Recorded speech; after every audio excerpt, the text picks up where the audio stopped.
Welcome to the Retail Management Hero point of sale system, also known as POS. POS is extremely easy to use, but at the same time it provides a lot of powerful features for managing your store's customers and transactions.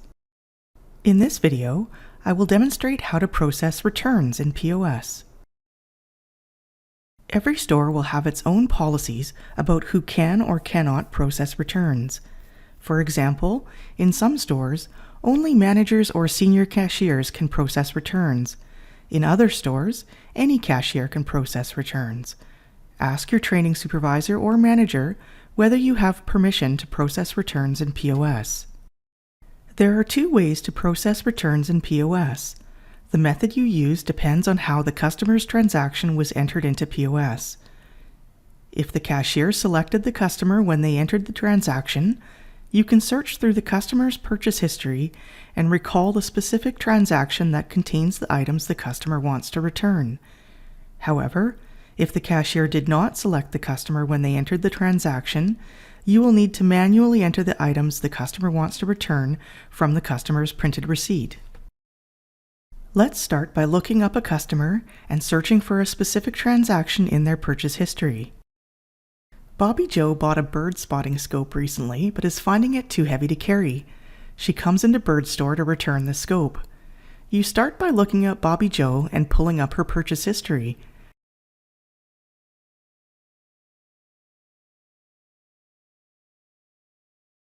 She tells you the date she bought the scope and the approximate cost.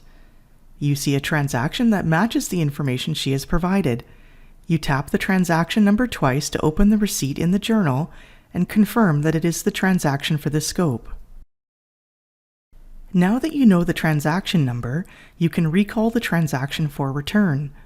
To do this, you close the journal and the customer screen.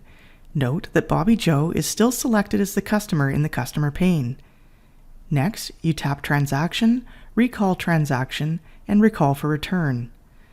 Because Bobby Joe was still selected as the customer, the Recall for Return screen only lists Bobby Joe's transactions. If Bobby Joe was not selected, the Recall for Return screen would list all customer transactions. To select a transaction, you can either tap the transaction once to select it and tap Add, or you can tap the transaction twice. Depending on your store's policies, you may be prompted to select a reason code for the return. As the name suggests, a reason code identifies the reason why the customer is returning the item. Every store has its own reason codes, so the reason codes shown here may be different from the reason codes used at your store. Both the dissatisfied with product and does not want reason codes could apply to Bobby Joe's return. However, you decide to select dissatisfied as the reason because Bobby Joe says the scope is too heavy to carry. POS has now switched to return mode. You can tell that POS is in return mode because the mode icon changes to the return icon. You can also tell that POS is in return mode because the item text is red, and the item quantity is negative, and the item price is negative. If you are prompted to select a reason code, it is displayed below any items in the transaction. The transaction summary shows the total return amount including tax. There is only one item in this transaction, and it is the item that Bobby Joe wants to return, so the return is very straightforward. To complete the return, tap Transaction and then Tender Sale.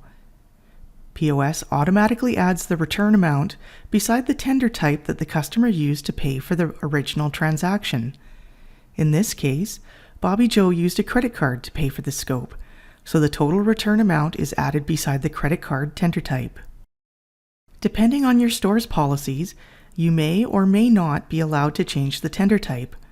For example, your store may have a policy that all returns are refunded to a store voucher, such as a gift card, rather than to the original tender type. Alternatively, your store may have a policy that you must issue refunds to the same tender type as the original transaction. These types of policies usually exist to prevent fraud. Ask your training supervisor or manager to explain your store's return policies in detail before you process any returns. tap OK to process the refund to Bobby Joe's credit card. On the receipt, the returned items are listed with a reason code, if the store uses reason codes, and a negative amount. The subtotal, taxes, total, and tender information provide additional return details. What should you do if the transaction contains multiple items, or more than one of the same item, and the customer only wants to return some of the items? Bobby Joe bought 2 boxes of cards, a book, a bird feeder, and some bird feed the other day. She comes into Bird Store to return 1 box of cards and the book. You look up the transaction number and then recall the transaction for return.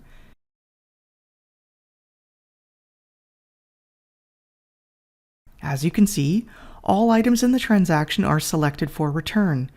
You need to remove the items that Bobby Joe is not returning, so the transaction only includes the items that she is returning. You can start by changing the quantity for the boxes of cards. To do this, you tap Action, and beside Change Quantity you enter -1, because Bobby Joe is only returning 1 of the boxes of cards. Next, you tap Action beside the feeder and the bird feed and select Delete to remove them.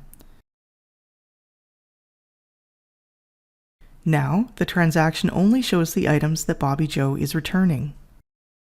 You tap Transaction and Tender Sale to complete the return. The total return amount does not match the original transaction amount, so POS prompts you to enter the return amount next to the appropriate tender type. Follow your store's policies for selecting the tender type. In this case, you will enter the total return amount next to the credit card tender type because Bobby Joe used her credit card to pay for the original transaction. What should you do if the cashier did not select the customer when they entered the transaction, and the customer only has the receipt? A customer bought some wind chimes, but when he got home, he realized that wind chimes are not allowed by his homeowners association. He brings the wind chimes and the sales receipt to Bird Store to return the chimes. You put POS into return mode by tapping Transaction, Sale Return No Sale, and Return.